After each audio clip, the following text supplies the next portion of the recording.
কিরে, আমার তো সময় হয়ে এলো আসার, কিন্তু কি করে যাব বল দেখি। শুনলাম তোদের সরকার নাকি বলেছেন যে মেয়েদের রাতে বেরোনো উচিত না। তাহলে কি এবার আমি আসবো না? তোরা তো জানিস আমার সব কাজ রাত্রিরেই হয়।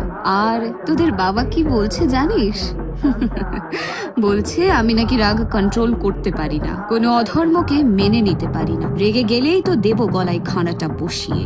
যাই হোক, তোরাও তো জানিস আমার রাগ কেমন, সামলে থাকিস কিন্তু। তোদের দেশে যা অসুরের ছড়াছড়ি হয়েছে, আমাকে তো এবার আসতেই হবে। তাহলে রেডি তো? মুন্ডা হেমা চণ্ডী